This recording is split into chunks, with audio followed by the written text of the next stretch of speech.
WhatsApp पैसे कैसे कमाता है और आज आप सबसे पहले टीवी ब्रॉडकास्ट को देखने वाले हैं। साथ ही साथ दोस्तों आज आप सबसे पहली बार अपनी आंखों से हमारे ब्रेन में मौजूद न्यूरॉन्स को डेटा ट्रांसफर करते हुए भी देखने वाले हैं। ऐसी दिमाग को चकरा देने वाले रैंडम एंड इंटरेस्टिंग फैक्ट्स को जानने के लिए ट्रिमेंडस फैक्ट सीरीज का एपिसोड लास्ट तक जरूर देखिएगा। Fact number 14। जैसे कि हम सभी जानते हैं कि इस पूरी दुनिया के सबसे पहले इलेक्ट्रॉनिक टेलीविजन को साल 1927 में टेलर फारेंसवर्थ के द्वारा इन्वेंट किया गया था और इस चीज को हमने बहुत सी बार बहुत सी बुक्स में भी पढ़ा है, लेकिन क्या टेक्निकली यही दुनिया का सबसे पहला टेलीविजन था? Honestly, I don't think so। असल में दोस्तों बहुत ही कम लोगों को यह मालूम होगा, लेकिन इस पूरी दुनिया के सबसे पहले टेलीविजन को साल 1927 में नहीं बल्कि साल 1925 में सोवियत यूनियन में बनाकर तैयार किया गया था। असल में दोस्तों ये टीवी मिरर ड्रम बेस के कॉन्सेप्ट पर चलता था। अब इस चीज को और अच्छे तरीके से समझने के लिए पहले आप इस इमेज को देखिए। दोस्तों इस इमेज में उसी मिरर ड्रम बेस टेलीविजन की वर्किंग को दिखाने की कोशिश की गई है, जिसमें आप बेहद साफ तौर से ये देख सकते हैं कि ये टीवी सिग्नल्स को रिसीव करने के बाद उन्हें प्रोसेस करके उसमें मौजूद सभी इमेजेस को फ्रेम दर फ्रेम इस ड्रम की मदद से रोटेट करके उनको आपकी स्क्रीन पर डिस्प्ले करता था। यानी कि बात पूरी तरीके से साफ है कि ये टेलीविजन वीडियोग्राफी नहीं बल्कि फोटोग्राफी के सिद्धांत पर काम करता था। इट्स जस्ट लाइक कि हम एक पूरे ही इवेंट की फ्रेम दर फ्रेम फोटोग्राफ्स को क्लिक करके उनको जोड़कर उनका एक सीक्वेंस तैयार करें और उसको तेज स्पीड के साथ रोटेट करते हुए आपके सामने पेश कर दें। और शायद यही वो कारण था जिसके चलते हुए इस टेलीविजन को दुनिया का सबसे पहला टेलीविजन होने का खिताब हासिल नहीं हुआ। तो ये तो बात हो गई दुनिया के सबसे पहले टेलीविजन की। अब बात करते हैं कुछ बेहद ही रेयर चीज की। दोस्तों भी आपकी स्क्रीन पर आपको जो वीडियो क्लिप दिख रही है उसमें साल 1925 में इन्वेंट हुए दुनिया के सबसे पहले टेलीविजन के सबसे पहले ब्रॉडकास्ट की एक बेहद ही एक्सक्लूसिव वीडियो क्लिप को दिखाया जा रहा है, जिसमें आप बेहद ही साफ तौर से ये देख सकते हैं कि ये टेलीविजन अलग अलग फोटोग्राफिक सिग्नल्स को एक सीक्वेंस में बांधकर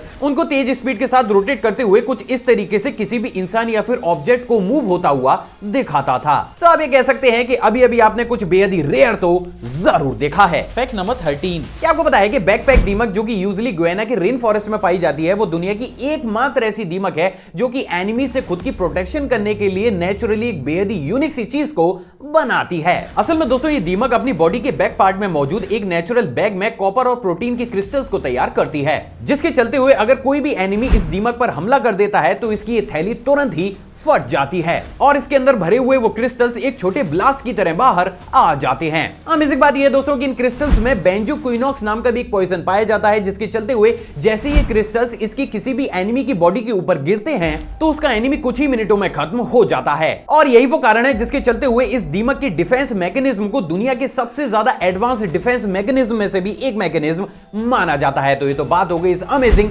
दीमक की, लेकिन अब मैं आपसे जानना चाहता हूं कि क्या आपने कभी इस दीमक को अपनी बॉडी से उन्हीं क्रिस्टल्स को निकालते हुए देखा है? दोस्तों आपकी स्क्रीन पर आपको जो वीडियो क्लिप दिख रही है उसमें एक बैकपैक दीमक के द्वारा उन्हीं क्रिस्टल्स को उसकी बॉडी से बाहर निकालकर एनिमी के ऊपर रिलीज करता हुआ दिखाया जा रहा है, जिसमें आप बेहद साफ तौर से ये देख सकते हैं कि ये दीमक कितने फास्ट वे में अपनी बॉडी से उन क्रिस्टल्स को रिलीज करती है। तो ये दीमक और इसका ये डिफेंस मैकेनिज्म अपने आप में अमेजिंग जरूर है। Fact number 12। क्या आपको बताया कि वोल्वो कार्स को दुनिया की सबसे ज्यादा सेफ कार्स में से भी एक कार माना जाता है, जिसके पीछे का कारण है वोल्वो के द्वारा समय समय पर किए जाने वाले बेहद ही अमेजिंग और यूनिक से सेफ्टी टेस्ट। असल में दोस्तों बहुत ही कम लोगों को यह मालूम होगा, लेकिन वोल्वो समय समय पर अपनी ऑलमोस्ट सभी कार के मॉडल्स को 30 मीटर की ऊंचाई से कुछ इस तरीके से नीचे की तरफ छोड़कर उनकी बिल्ड क्वालिटी और उनको अलग अलग तरीके से मेजर करती है। और यही वो कारण है जिसके चलते हुए 30 मीटर कार ड्रॉप टेस्ट को वोल्वो के द्वारा ही इस पूरी दुनिया के सामने इंट्रोड्यूस भी किया गया था। तो ये तो बात हो गई वोल्वो के इस अमेजिंग टेस्ट की। अब मैं आपसे जानना चाहता हूं कि क्या आपने इस पूरी दुनिया के सबसे पहले 30 मीटर कार ड्रॉप टेस्ट को अपनी आंखों से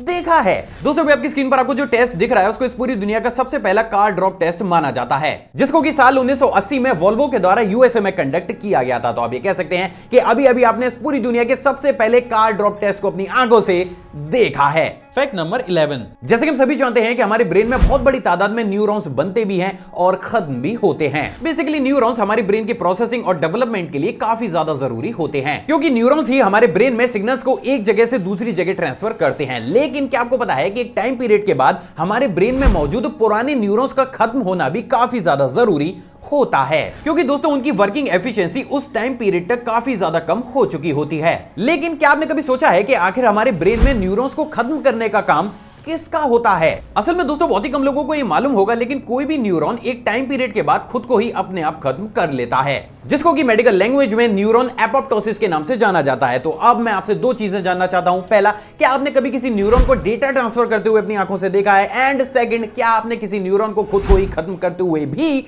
अपनी आंखों से देखा है? नहीं तो जो नहीं देखा होता वही तो दिखाते हैं हम। चलिए देखते हैं उन बेहद ही दो एक्सक्लूसिव वीडियो क्लिप्स को। दोस्तों अभी आपकी स्क्रीन पर आपको जो वीडियो क्लिप दिख रही है उसमें न्यूरॉन्स की डेटा ट्रांसफरिंग क्वालिटी को फिल्माया गया है, जिसमें आप बेहद ही साफ तौर से ये देख सकते हैं कि एक न्यूरॉन दूसरे न्यूरॉन से अपने आप ही जुड़कर किस तरीके से डेटा को ट्रांसफर करता है। अब दोस्तों बात अगर दूसरी वीडियो क्लिप की जाए तो दोस्तों अभी आपकी स्क्रीन पर एक न्यूरॉन को खत्म होता हुआ दिखाया जा रहा है, जिसमें आप क्लियरली ये देख सकते हैं कि एक टाइम पीरियड के बाद जब न्यूरॉन्स की वर्किंग कैपेसिटी काफी ज्यादा कम हो जाती है तो वो कुछ इस तरीके से अपने आप को ही खुद ब खुद खत्म कर लेते हैं। तो आप ये कह सकते हैं कि अभी अभी आपने आपकी ही बॉडी की दो बेहद ही एक्सक्लूसिव वीडियो क्लिप्स को देखा है। Fact number 10। क्या आपको पता है कि हवाईन आइलैंड में पाई जाने वाली मोहो बर्ड को उसकी बेहद ही खूबसूरत सिंगिंग के लिए जाना जाता था, बट अनफॉर्चुनेटली साल 1987 में इस स्पीशी की सभी बर्ड्स अराउंड दी ग्लोब विलुप्त हो गईं। लेकिन साल 1987 में इस बर्ड की एक ऐसी वीडियो क्लिप को रिकॉर्ड किया गया जो शायद आपको थोड़ा सा दुखी कर दे। असल में दोस्तों साल 1987 में इस स्पीशी की बची आखिरी मेल बर्ड को सिंगिंग करते हुए रिकॉर्ड किया गया था। असल में दोस्तों ये मेल बर्ड मैटिंग के लिए फीमेल्स को अट्रैक्ट करने के लिए इस सॉन्ग को गा रहा था, लेकिन क्योंकि ये मेल बर्ड इस स्पीशी का बचा हुआ आखिरी बर्ड था तो वो फीमेल बर्ड कभी भी इसके पास आई ही नहीं, और देखते ही देखते कुछ ही दिनों में ये आखिरी मेल बर्ड भी खत्म हो गया। तो ये तो बात हो गई इस बर्ड स्पीशी की, लेकिन क्या आपने इस स्पीशी के आखिरी मेल की आखिरी सिंगिंग को अपने कानों से सुना है? नहीं तो चलिए आज मैं आपको कुछ इंटरेस्टिंग सुना ही देता हूं।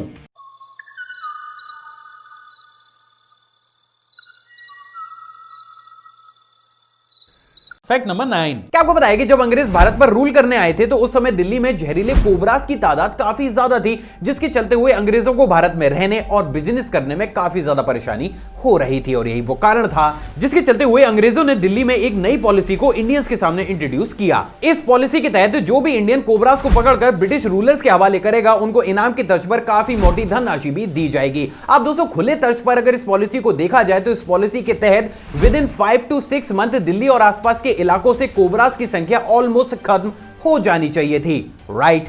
लेकिन क्या आपको पता है कि इस पॉलिसी के लगने के 1 साल के अंदर ही दिल्ली में कोबरास की संख्या ऑलमोस्ट 3 से 4 गुना बढ़ गई। But how it's possible? असल में दोस्तों इतिहास की इस घटना को कोबरा इफेक्ट के नाम से जाना जाता है, जहां पर जैसे ही अंग्रेजों ने इस पॉलिसी को इंडियंस के सामने इंट्रोड्यूस किया उन्होंने अपनी इनकम को बढ़ाने के लिए और ज्यादा कोबरास को पालना शुरू कर दिया, जहां पर वो उनका रख रखाव भी किया करते थे, साथ ही साथ उनका रिप्रोडक्शन भी कराया करते थे, जिसके चलते हुए वो लोग बहुत बड़े अमाउंट में कोबरास को अंग्रेजों को देकर उनसे काफी मोटी धनराशि भी लिया करते थे। जब अंग्रेजों को इस चीज के बारे में जानकारी हुई तो उन्होंने तुरंत ही इस पॉलिसी को खत्म कर दिया, लेकिन तब तक भी दिल्ली और आसपास के इलाकों में जहरीले कोबरास की संख्या 3 से 4 गुना बढ़ चुकी थी। तो अब ये कह सकते हैं कि हम इंडियंस ने भी अंग्रेजों को अच्छा खासा परेशान किया है। Fact number 8। क्या आपको पता है कि यूके में समय समय पर वर्ल्ड गर्निंग चैंपियनशिप को भी खेला जाता है? असल में दोस्तों इस चैंपियनशिप में सभी कंटेस्टेंट को सबसे ज्यादा गंदा फेस बनाना पड़ता है, जैसा कि अभी आप अपनी स्क्रीन पर देख ही सकते हैं। एंड इन द लास्ट जो भी कंटेस्टेंट दूसरे कंटेस्टेंटों की तुलना में सबसे ज्यादा अजीब और गंदे फेस को बना लेता है उसे इस कॉन्टेस्ट का अल्टीमेट विनर भी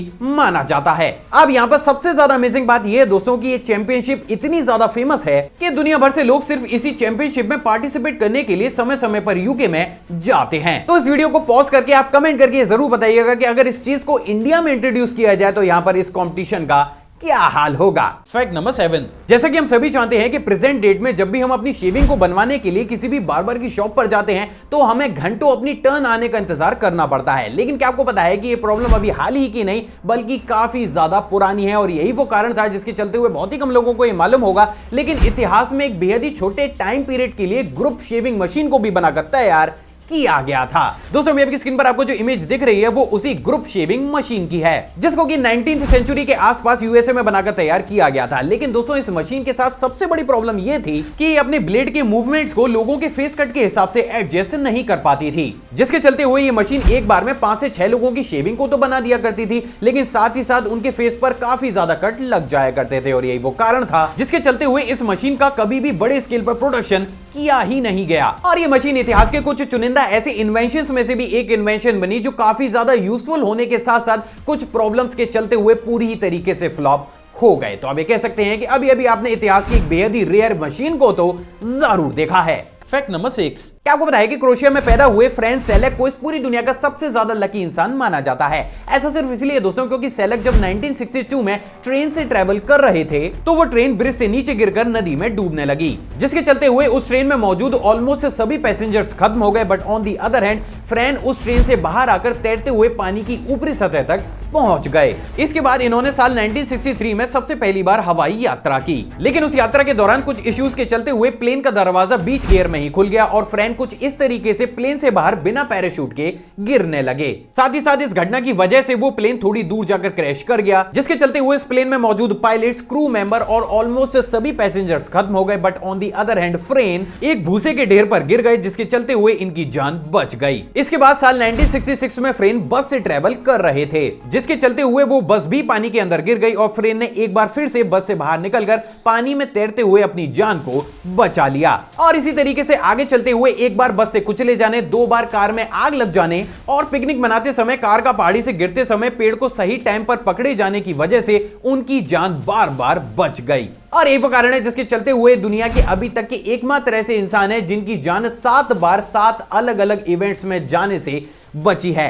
अब आप मुझे कमेंट करके जरूर बताइएगा कि क्या ये दुनिया के सबसे ज्यादा लकी इंसान है या फिर दूसरों के लिए अनलकी। Fact number 5। दोस्तों अगर हमें किसी भी लेटर या फिर डॉक्यूमेंट को कहीं पर भी पोस्ट करना होता है तो हमें उसके ऊपर डिलीवरी एड्रेस को लिखना होता है, राइट। लेकिन क्या आपको पता है कि वेस्ट आइसलैंड के एक नियम के अनुसार अगर आप वहां पर किसी भी डॉक्यूमेंट या फिर मेल को पोस्ट करना चाहते हैं तो आप उस लेटर के ऊपर कुछ इस तरीके से अपने हाथ से एक मैप को ड्रॉ करके भी उसे पोस्ट कर सकते हैं, जिसके बाद पोस्टमैन आपके द्वारा ड्रॉ किए गए मैप को फॉलो करते करते आपके लेटर को सही जगह पर पहुंचा देता है। और यही वो कारण है जिसके चलते हुए वेस्ट आइसलैंड इस पूरी दुनिया का एकमात्र ऐसा कंट्री है जहां पर आप कुछ इस तरीके से लेटर पर अपने हाथ से ही मैप बनाकर उसको पोस्ट कर सकते हैं। Fact number 4। दोस्तों इस सीरीज में समय समय पर मैंने प्रूफ करके दिखाया है कि आज तक भी हम इस पृथ्वी पर मौजूद सभी जीवों के बारे में अच्छी तरीके से नहीं जान पाए हैं और उसी का ही जीता जागता एग्जांपल है साल 2018 में रिसर्चर्स के सामने आई फायरवर्क जेलीफिश की एक बेहद ही एक्सक्लूसिव वीडियो क्लिप। असल में दोस्तों इस वीडियो क्लिप को कैलिफोर्निया के करीब समुद्र में 4000 फीट की गहराई पर ओशियन एक्सप्लोरेशन ट्रस्ट के द्वारा रिकॉर्ड किया गया था और यह सबसे पहली बार था जब किसी भी फायरवर्क जेलीफिश को इतने हाई डेफिनेशन में रिकॉर्ड किया गया था। अब दोस्तों यहां पर सबसे ज्यादा अमेजिंग बात यह थी कि अकॉर्डिंग टू दी रिसर्चर्स ये जेलीफिश काफी ज्यादा अंधेरे में भी बहुत तेजी के साथ ग्लो कर रही थी। तो आप ये कह सकते हैं कि अभी अभी आपने कुछ अमेजिंग और रेयर तो जरूर देखा है। Fact number 3। क्या आपको पता है कि इस दुनिया में टॉक्सिक शॉक सिंड्रोम नाम का एक बेहद ही अजीब डिसऑर्डर भी मौजूद है। असल में दोस्तों सिंड्रोम में किसी भी पेशेंट के पाम और सोल पर कुछ इस तरीके के सनबर्न जैसे रैशेस हो जाते हैं। सिर्फ इतना ही नहीं बल्कि वोमिटिंग, लो बीपी और इरिटेशन भी इसी सिंड्रोम के सिम्टम है। असल में दोस्तों ऐसा होता है हमारी बॉडी में बैक्टीरिया के ओवर ग्रोथ होने की वजह से। ज्यादा बड़े तादाद में बने बैक्टीरिया अपने अंदर से टॉक्सिन्स को रिलीज करते हैं जिसकी वजह से हमें कुछ इस तरीके के रैशेस या फिर ये अलग अलग सिम्टम्स देखने को मिलते हैं। अब दोस्तों यहां पर सबसे ज्यादा डराने वाली बात यह है कि या तो ट्रीटमेंट के चलते हुए ये सिंड्रोम एक दिन या फिर कुछ हफ्तों में ही ठीक हो जाता है या फिर आपकी पूरी जिंदगी आपके साथ चलता रहता है और यही चीज इसको काफी ज्यादा रेयर और खतरनाक भी बनाती है। Fact number 2। दूसरी वाला फैक्ट करंट अफेयर की टच पर है। क्या आपको पता है कि अभी हाल ही में इटली के एक लग्जरी ब्रांड बोरेनी मिलानेसी ने दुनिया का सबसे महंगा हैंडबैग लॉन्च किया है जिसके अंदर 130 कैरेट के हीरे और सफेद सोने की 10 बटरफ्लाइज को जड़ा गया है। कीमत की बात की जाए दोस्तों तो इस बैग की कीमत इंडियन करेंसी के हिसाब से लगभग 53 करोड़ रुपए के आसपास है। Fact number 1। व्हाट्सएप पैसे कैसे कमाता है। असल में दोस्तों जब 3 मई साल 2009 को व्हाट्सएप को इस पूरी दुनिया के सामने इंट्रोड्यूस किया गया था तब से लेकर आज तक भी व्हाट्सएप पर किसी भी प्रकार के एडवर्टाइजमेंट आपको देखने को नहीं मिलते हैं। लेकिन क्या आपने कभी सोचा है कि आखिर फिर व्हाट्सएप पैसे को कैसे कमाता है। असल में दोस्तों व्हाट्सएप और इसी की जैसी फ्री एप्स आपसे डायरेक्ट नहीं बल्कि इनडायरेक्ट तरीके से कमाती हैं। फॉर एन एग्जांपल जब व्हाट्सएप को साल 2009 में दुनिया के सामने लाया गया था तो यह पहले साल के लिए सबके लिए फ्री था, लेकिन अगर इसको आगे आपको यूज करना था तो आपको व्हाट्सएप को $1 पर ईयर का पेमेंट देना पड़ता था। अब यहां पर सबसे ज्यादा अमेजिंग बात यह रही दोस्तों कि $1 पर ईयर वाला कॉन्सेप्ट व्हाट्सएप ने कुछ ही सालों में बंद कर दिया। सिर्फ इतना ही नहीं बल्कि जितने दिनों तक व्हाट्सएप $1 पर ईयर लोगों से चार्ज करता था उतने टाइम पीरियड के दौरान भी व्हाट्सएप ने सभी लोगों से इसे चार्ज नहीं किया बल्कि कुछ सेलेक्टेड लोगों से ही इस फी को चार्ज किया था। साधारण तौर पर आप ये कह सकते हैं कि व्हाट्सएप को अपने एम्प्लॉइज को लंबे समय तक सैलरी देने के लिए जितने पेमेंट की जरूरत थी उन्होंने सिर्फ सेलेक्टेड लोगों से उतने ही पेमेंट को कलेक्ट किया था और उसके बाद पूरा ही व्हाट्सएप देखते देखते फ्री हो गया। जिसके बाद आगे चलकर साल 2014 में व्हाट्सएप को फेसबुक के द्वारा $19.6 बिलियन में खरीदा गया। सिर्फ इतना ही नहीं बल्कि व्हाट्सएप के साथ जुड़े सभी एम्प्लॉइज को टाइम टू टाइम सैलरी मिलती रहे इसके लिए भी फेसबुक ने $3.6 बिलियन के फेसबुक शेयर्स को भी व्हाट्सएप एम्प्लॉइज के नाम किया था। यानी कि बात साफ है कि व्हाट्सएप जितने टाइम पीरियड के दौरान टोटल फ्री चला था उतने टाइम पीरियड में रिक्वायर्ड मनी से कई गुना ज्यादा मनी फेसबुक ने व्हाट्सएप को एक झटके में ही दे दी। तो अब बात यह करते हैं कि फेसबुक के अंडर आकर प्रेजेंट डेट में व्हाट्सएप पैसे को कैसे कमाता है। असल में दोस्तों व्हाट्सएप की कमाई के कुछ मेन जरिए हैं। पहला, व्हाट्सएप बिजनेस। आपने व्हाट्सएप बिजनेस में बहुत सारी गवर्नमेंट या फिर लोकल एजेंसीज या फिर कंपनीज के ऑफिशियल अकाउंट्स को तो जरूर देखा होगा जो कि आपकी क्वेरीज के हिसाब से ऑटो जनरेटेड रिप्लाईज करते हैं और इनका सबसे बड़ा एग्जांपल है IRCTC। अगर कोई भी इंसान इन तरीके की सर्विसेज का यूज करना चाहता है तो उसे व्हाट्सएप को इन सर्विसेज के पैसे देने पड़ते हैं। Second, Facebook ads. फेसबुक के द्वारा व्हाट्सएप को खरीदे जाने के बाद व्हाट्सएप का सारा ही डेटा फेसबुक के पास पहुंच गया जिसके चलते हुए वो यूजर के बिहेवियर और उसकी पसंद और नापसंद को समझते हुए उसके फेसबुक अकाउंट पर उसी तरीके के एड्स को शो करता है और उसका पैसा फेसबुक उन कंपनी से वसूलता है। एंड बिलीव मी, इससे अर्निंग हजारों या लाखों रुपए में नहीं बल्कि करोड़ों और अरबों रुपए में होती है। सो फाइनली अब आप ये जानते हैं कि व्हाट्सएप किस तरीके से इनडायरेक्ट वे में आपसे ही लाखों और अरबों रुपए कमाता है। आई होप दोस्तों आज की वीडियो को नॉलेजेबल लगी होगी। अगर आपको वीडियो पसंद आई तो इस वीडियो को दिल खोलकर लाइक शेयर और कमेंट जरूर कीजिएगा। आप चाहें तो मुझे इंस्टाग्राम पर भी फॉलो कर सकते हैं, वहां भी मैं शॉर्ट फैक्ट्स और बैक से मूवमेंट को टाइम टू टाइम शेयर करता रहता हूं जिसका लिंक आपको स्क्रीन पर या डिस्क्रिप्शन बॉक्स में मिल जाएगा। एक और फ्रेश कमाल वीडियो में आप सभी से दोबारा मुलाकात होगी दोस्तों। जय हिंद।